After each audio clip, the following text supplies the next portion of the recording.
Bonsoir. Les événements récents comme l'affaire Armstrong l'ont démontré, la guerre contre le dopage est un échec.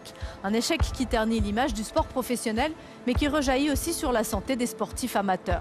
Nous le verrons en seconde partie d'émission.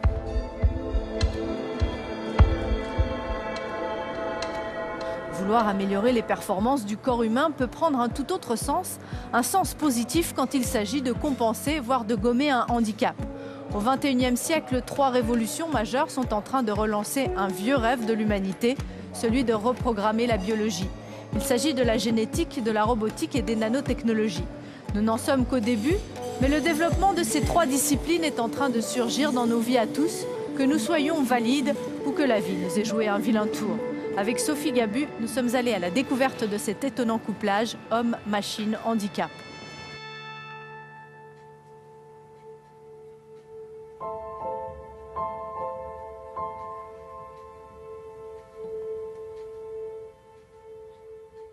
À 17 ans, quand je devais arrêter de patiner, était énorme, tellement énorme. Une vie s'est effondrée. Mais le passage du fauteuil manuel au fauteuil électrique, ouais, c'était un deuxième passage qui était dur, très dur pour moi. Je perdais toute autonomie. Super, merci Véro. En 1986, quand elle participe à l'émission Télescope sur la sclérose en plaques, Béatrice Renz a 30 ans. Elle ne sait pas encore comment cette maladie dégénérative va évoluer. Elle ne sait pas que, par poussées successives, elle finira par perdre totalement l'usage de ses membres.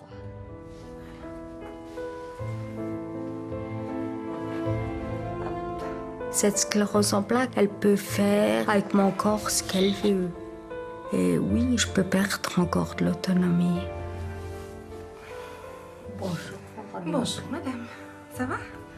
Une perte d'autonomie en partie compensée par la technologie et par des aides extérieures, comme celle que lui apporte Véronique Français, assistante de vie. Le fauteuil électrique de Béatrice est comme un exosquelette qui l'enveloppe, la transporte et lui obéit. Il est équipé d'une série d'appareils qu'elle commande avec le menton et l'oreille et qui lui permettent d'agir sur son environnement. Tu le veux plus en arrière? Oui, le James incline le plus à là et un peu plus haut. James, c'est le nom d'un appareil qui lui sert d'interface avec l'extérieur. Avec lui, elle peut téléphoner, mais aussi allumer et éteindre la lumière, la télévision, la radio, baisser les stores, etc. Super. Tous ces boutons et puis ces fonctions qui sont autour de moi, ouais, ils font complètement partie de moi. Je me vois plus fonctionner sans, et puis ils sont tous mes amis. Comme des membres de remplacement? Ouais. Ouais, alors complètement. Complètement, et puis j'arrive à faire de l'humour avec, à jouer avec. Et mon fauteuil, exactement la même chose. Mon fauteuil fait intégralement partie de moi. La technologie est devenue un prolongement de son cerveau qui lui permet de maîtriser la domotique, de son appartement jusqu'au pied de l'immeuble.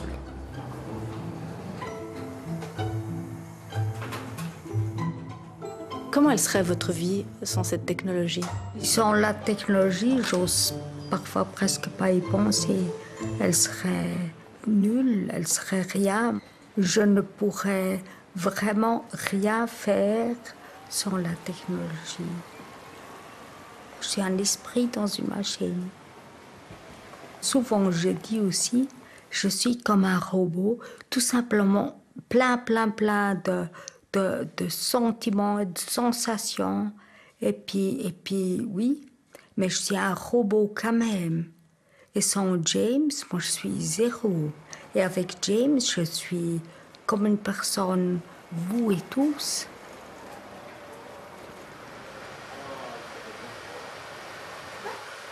Ah ouais, super. Ciao, bello. Ciao Beatrice. Ciao, Tonio. A posto? Come stai? Bene, tu? Bene. Andiamo, facciamo shampoo? Aujourd'hui, je trouve que c'est normal que les personnes qui ne me connaissent pas ont de la peine parfois à regarder ou à faire face ou à se poser 10 000 questions. Et puis c'est à moi d'aller vers la personne. Comme Béatrice Renz, Kim Knebel est enfermée dans son corps. La jeune femme a 25 ans. Elle est née avec une maladie héréditaire rare, l'amyotrophie spinale infantile. Les cellules nerveuses qui commandent les muscles sont touchées, ce qui entraîne leur atrophie progressive, comme dans la myopathie. Et comme Béatrice, Kim a fait de la technologie sa meilleure alliée. Sa maman lui installe un appareil qui ressemble à un biberon. Il s'agit en réalité d'une souris d'ordinateur connectée à un simple port USB. Un outil spécialement adapté aux possibilités qui lui restent. Kim déplace le curseur par la bouche et clique avec son pouce. C'est vraiment le prolongement de mon cerveau. C'est-à-dire que ce que je ne peux pas faire avec les mains, je le fais à travers l'ordinateur. Toutes mes pensées, que ce soit professionnelles, que ce soit pour entretenir aussi le côté social, l'amitié, même avec mon fiancé, sans ce moyen-là, ça serait terrible. Tout ce que je pense passe à travers cette machine. Un aspect qui est vraiment révolutionnaire pour moi, c'est qu'avant, c'était des grosses machines. Bon, les ordinateurs, c'était les mêmes que les autres, mais seulement qu'il y avait 36 000 appareils autour pour que je puisse les utiliser. Alors que maintenant, il n'y en a plus qu'un seul qui est fait pour moi, enfin pour les personnes handicapées. Ces appareils qui ont accompagné Kim tout au long de sa vie ont été conçus ici. Nous sommes à la Fondation suisse pour les téléthèses, dans le canton de Neuchâtel. Née au milieu des années 80, la Fondation a été pionnière dans l'élaboration d'outils technologiques pour le monde du handicap. Ingénieurs et inventeurs ont construit de toutes pièces des appareils et interfaces adaptés à leurs clients.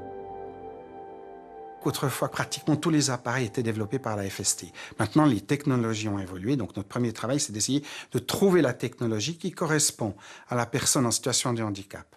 Alors, on essaie de savoir est-ce qu'elle existe, est-ce qu'elle a été développée. On est en contact, on a une commission technique avec des professeurs des grandes écoles qui sont dans cette commission et qui nous disent telle université ou telle organisation a développé telle ou telle chose. Et on va importer et adapter cette technologie aux besoins des personnes. Si cette technologie n'existe pas, alors seulement dans ce cas de figure, la FST se lance dans un nouveau projet. Le monde du handicap n'a pas d'argent, donc ça ne sert à rien de réinventer la roue. Donc tout ce qui existe est utilisé. Ce qui n'existe pas, en revanche, fait l'objet d'un projet. À l'École polytechnique fédérale de Lausanne, plusieurs laboratoires travaillent sur les neuroprothèses.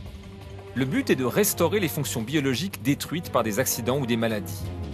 Implant dans la moelle épinière dans le but de restaurer la marche en cas de paraplégie. Commande de machine ou de fauteuil électrique par la pensée ou par un simple mouvement des yeux.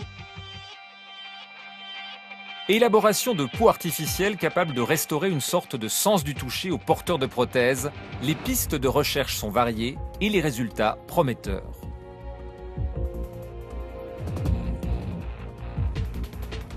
Parallèlement, les outils destinés au grand public vont changer la vie des personnes handicapées. Dis à Mathieu, je t'aime. Siri, l'application main libre du iPhone, n'a pas été inventée pour Kim. Envoyer. Maintenant, grâce au programme Siri, je peux déjà envoyer des messages toute seule. Donc ça, c'est super. Des mails, je peux aussi écouter de la musique en parlant. T'es sûr que ça a fermé? Et à l'inverse aussi, c'est que des technologies que nous développons pour le monde du handicap passent dans le grand public. On a parlé de James, qui était la première télécommande infrarouge, capable de lire tous les codes infrarouges. C'était un brevet, c'était le premier appareil. Ben maintenant, cette technologie est utilisée dans le monde entier. J'ose espérer que le James 4 que nous développons va aussi aller dans le domaine du grand public, parce qu'on a l'idée de développer une version, j'allais dire allégée, pour les personnes du 3e âge, par exemple. Daniel Baumann est ingénieur à la FST. Il travaille sans cesse en partenariat avec les utilisateurs pour développer et améliorer les prototypes. Ton appareil actuel par James 4 Et puis, on pourra se débarrasser de tous les fils. Tu pourras continuer d'utiliser ton bouton jaune. D'ailleurs, il est toujours facile à accéder, ton bouton jaune. Très. On peut continuer de travailler avec ça. Ouais. Alors, on va le garder. Tu pourras téléphoner, tu pourras allumer ta lampe, tu pourras ouvrir les portes, prendre l'ascenseur, sortir, rentrer comme tu as l'habitude. Est-ce que tu peux essayer de cliquer avec ton bouton jaune pour voir comment ça défile? Voilà. Alors là, tu as l'effet de la lampe. Hein? Est-ce que tu veux la rallumer? Oui, volontiers. OK. Est-ce que tu veux essayer d'ouvrir la porte avec porte 5 en accédant avec la voix? Volontiers.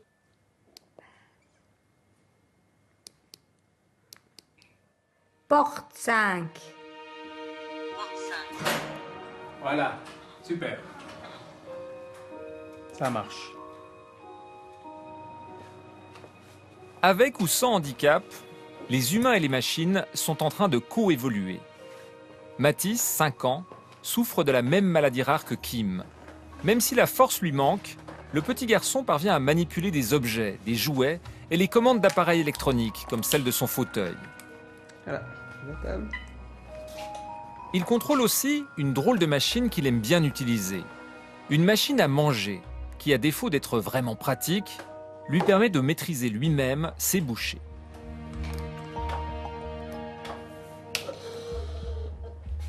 On doit quand même être là pour l'aider à manger s'il a trop dans la bouche ou pas ce qu'il faut dans l'assiette pour prendre. Mais ça nous permet de manger tous ensemble. Puis pour Mathis, c'est important psychologiquement aussi de pouvoir faire des choses tout seul et puis de manger tout seul. D'avoir une emprise sur ce qui l'entoure. On n'a pas tes mamans.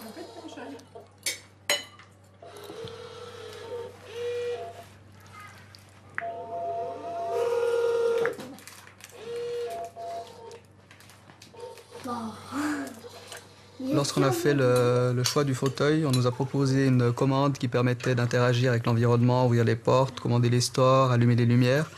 Et on trouvait que c'était trop tôt encore pour faire ce choix.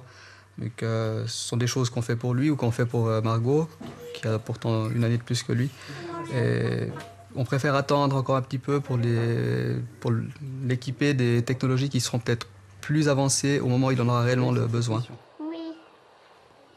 En attendant, Mathis fait déjà connaissance avec les subtilités des tablettes et des écrans tactiles. Il a uniquement des jeux, quelques jeux, il ne peut pas du tout aller sur Internet. Mais en même temps, dans le domaine du virtuel, il a les mêmes chances que tous les autres. Pour son cas, oui, mais autant qu'il essaie de repousser un petit peu ses limites pour jouer avec une vraie voiture plutôt qu'une voiture sur un écran. Il n'aura peut-être pas la même satisfaction au niveau du résultat, mais il y a un contact qu'il préfère quand même et qui le divertira plus. Tu veux aller jouer avec Margot? Oui. La révolution robotique digitale et technologique permettra-t-elle de compenser les faiblesses de la biologie? Permettra-t-elle à Mathis de vivre un jour de manière autonome?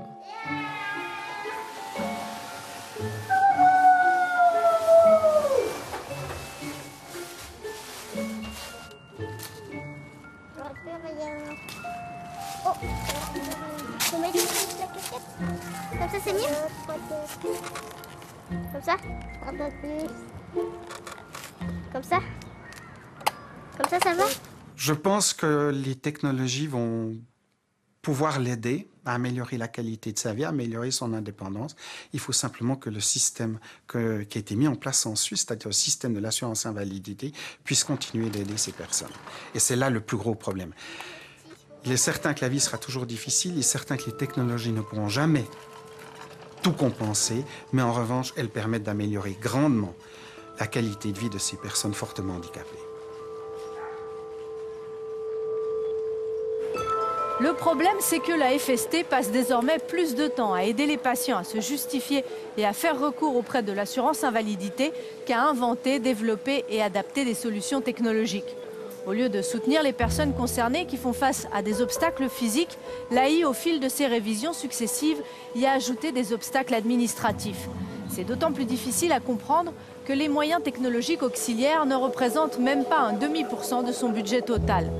De plus, la Suisse est un pays riche à la pointe de la microtechnique, tout pour être exemplaire. Aujourd'hui pourtant, la situation du handicap physique est moins bonne ici que dans de nombreux pays qui nous entourent. Au mois de mai 2005, Marcel Hofstetter et sa femme Christiane font une balade à moto. Un véhicule fait un déplacement dangereux. Marcel freine. Il est presque à l'arrêt sur sa piste, mais le chauffard lancé à pleine vitesse lui fonce dessus. J'entends toujours le sifflement des pneus, la fumée, et puis tout d'un coup, un choc.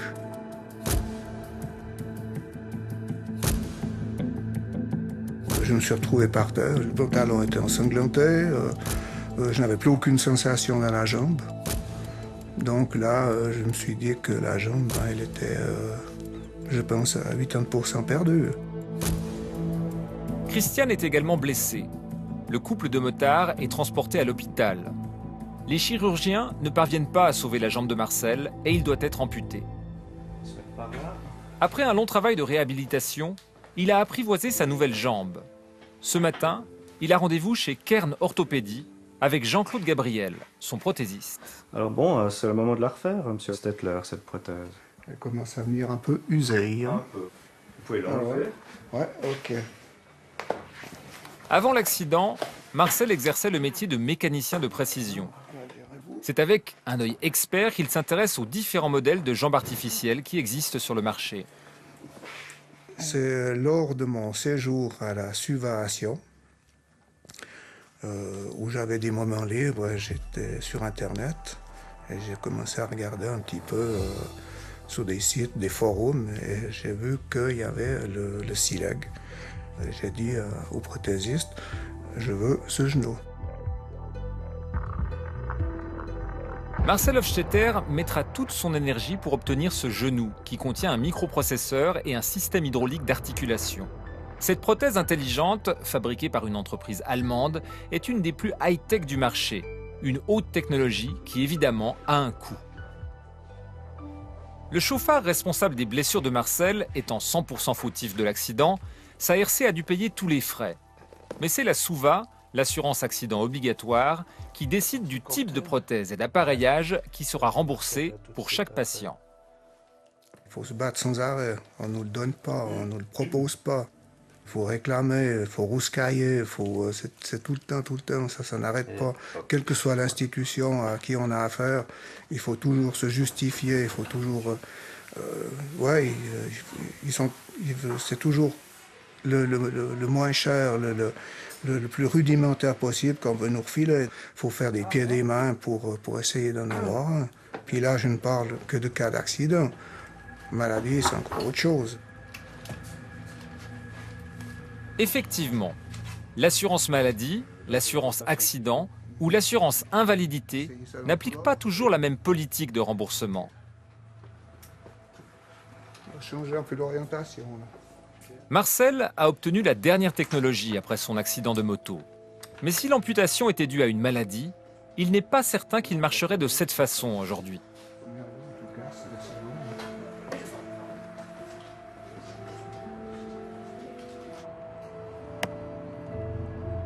Daniel Gonzalez a 18 ans. Il y a 3 ans, on lui a diagnostiqué une tumeur osseuse à une jambe. Pour le sauver, il a fallu l'amputer. En réhabilitation, il a pu tester le même genou électronique que Marcel.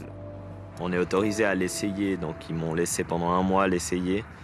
Et puis pendant ce mois, j'ai vraiment bien pu marcher, j'ai pu descendre les escaliers en alterné, les descentes c'était hyper facile et tout.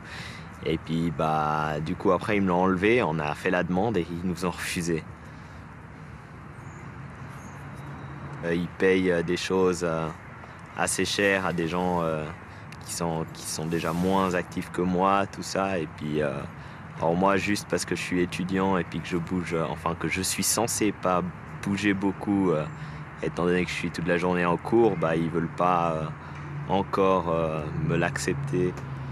Pour les fonctionnaires de l'assurance invalidité, si Daniel était vigneron ou boulanger, ce serait peut-être différent. Mais comme étudiant, il doit se contenter d'une simple prothèse mécanique. Son seul avantage est de coûter 2 fois moins cher que la version électronique. La Suisse a beau être un des pays les plus riches du monde, elle se classe parmi les moins généreuses en matière de remboursement de ces technologies qui allègent pourtant le handicap. La Suisse est à la traîne parce que, bon, là, il dit qu'il met à disposition un moyen auxiliaire simple et adéquat. Qu'est-ce que c'est simple et adéquat? Je veux dire, en 1900, une prothèse avec un pilon comme le messager boiteux, c'était simple et adéquat. Aujourd'hui, je pense qu'on pourrait quand même faire bénéficier les gens d'une prothèse dite intelligente. Sur la gauche, Marcel descend normalement en déroulant un pied après l'autre. Daniel, lui, est contraint de bloquer son articulation. Pour l'instant, ça va parce que je suis jeune et puis j'ai encore de bonnes réactions, mais je suis déjà tombé. Un genou mécanique demande une concentration permanente. Je ne comprends pas que tous les amputés fémoraux n'aient pas un genou comme ça. L'assurance invalidité a la responsabilité des sommes qu'on lui confie. Mais refuser le progrès à un jeune homme n'est pas forcément un bon calcul économique. À long terme, je pense que c'est un mauvais calcul parce que ces patients finissent par avoir des problèmes sur le membre du côté opposé. Je parle d'arthrose, de problèmes d'articulation de genoux, de cheville, de hanche, des problèmes de dos. Donc tout ça, ça sera de toute façon répercuté sur les assurances sociales. Finalement, les gens qui ont une prothèse intelligente vivent aussi mieux, ils travaillent aussi mieux, ils se déplacent mieux et puis je pense qu'ils s'usent beaucoup moins qu'avec avec une prothèse mécanique.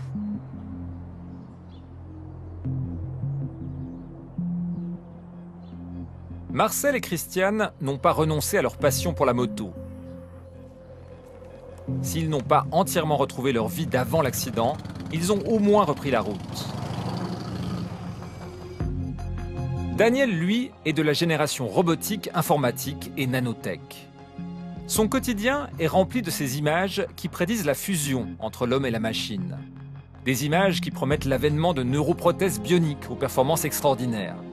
Par exemple, ces membres artificiels directement connectés au système nerveux du patient ou dirigés par la pensée. J'ai vu des vidéos où la prothèse aide de monter des escaliers. Donc ça, pour l'instant, moi, je ne peux pas faire. Après, il y a aussi à l'EPFL des recherches avec la connexion avec les nerfs et tout ça. Donc ça nous permettrait de sentir bien, que ça soit presque notre jambe, et ça serait l'idéal. Pourquoi susciter des espoirs? Pourquoi investir des millions dans ces recherches si c'est pour refuser ensuite le progrès à ceux qui justement peuvent en tirer le plus grand bénéfice? Pour le dire de manière un peu cynique, l'argument de vente, c'est bien sûr la lutte contre le handicap, la lutte contre la maladie. Pratiquement, ces techniques ont un coût énorme.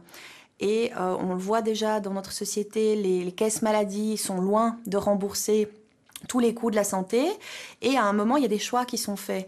Et je ne suis pas sûre, en fonction de la situation actuelle, que ces techniques-là bénéficient en premier lieu aux personnes qui en auraient le plus besoin. On ne pourra sans doute jamais offrir ces exosquelettes à tous les paraplégiques, ni équiper tous les vieillards pour pallier leurs pertes musculaires. Ce serait pourtant idéal. Les plus gros budgets de la recherche sont captés par les militaires. La priorité est d'équiper des soldats qui pourront courir plus vite et porter d'énormes charges dans des zones de conflit inaccessibles. Que pèse le monde du handicap face à l'armée ou à la perspective de créer des humains améliorés ?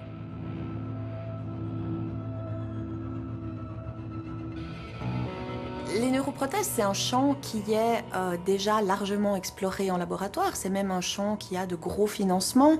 Là, je pense en particulier à des recherches qui sont effectuées en Angleterre, à l'université de Reading, où j'ai passé plusieurs années à étudier le système de valeurs d'un scientifique qui s'appelle Kevin Warwick, qui lui, alors, depuis la fin des années 90, est déjà impliqué dans l'hybridation entre l'humain et la machine, avec un but qui, pour lui, est de transcender la condition humaine. Il n'a pas de handicap, il est, selon les critères de notre société, normal, mais il a envie de devenir plus que ça. Si on vous proposait d'améliorer vos performances, vous prendriez? Alors, améliorer les performances, ça, je ne sais pas si c'est vraiment une bonne idée. Essayer de récupérer ce qu'on avait, ce qu'on a perdu, ça peut être une bonne idée.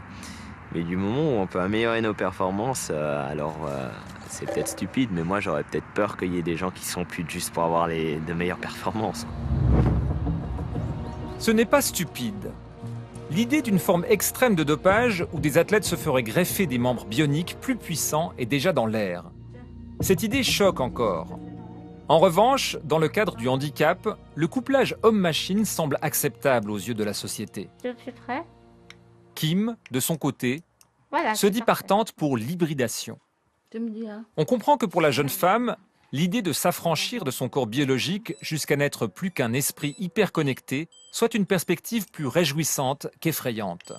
J'ai pu voir le film Avatar en 3D, j'ai trouvé que c'était un film extraordinaire. Et c'est vrai que d'imaginer pouvoir vivre ça, ça serait fabuleux. Mais c'est une autre histoire, ça. Ce serait au fond d'avoir votre avatar virtuel. Oui. Vous aimeriez ça? Ah, beaucoup. J'aimerais bien quand même garder mon aspect, hein. Pas être toute bleue. Sauf si c'était dans un autre monde, mais bon, hein. Sur cette terre, c'est sûr que je préférerais avoir un aspect d'être humain. Je pense souvent à ça. Laisser mon corps au repos et avoir mon esprit qui fait tout ce que j'ai envie de faire.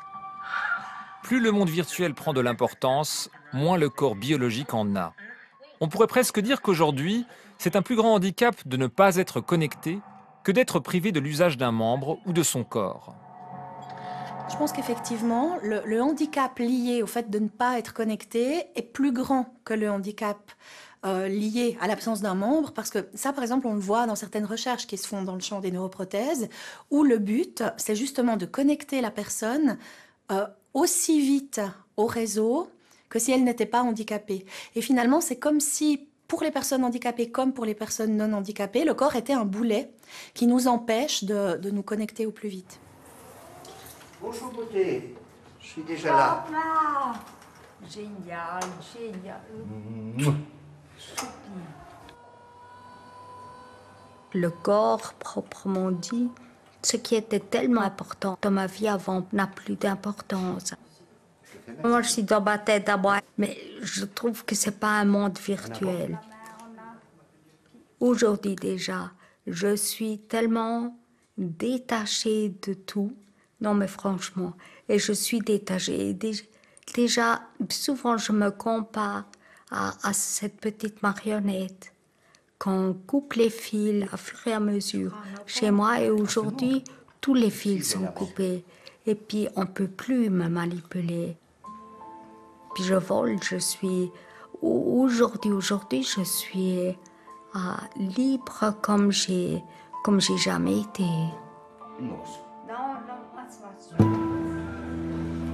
Que dire derrière de telles paroles? Rien, sinon que Béatrice Renz, à côté de son cheminement intérieur, se bat sur le plan politique pour le droit à l'égalité et à l'autonomie des personnes handicapées. Objectif, renverser la tendance actuelle pour accélérer et forcer l'application de ces principes inscrits dans la loi. Un combat très sportif qui nécessite beaucoup d'endurance.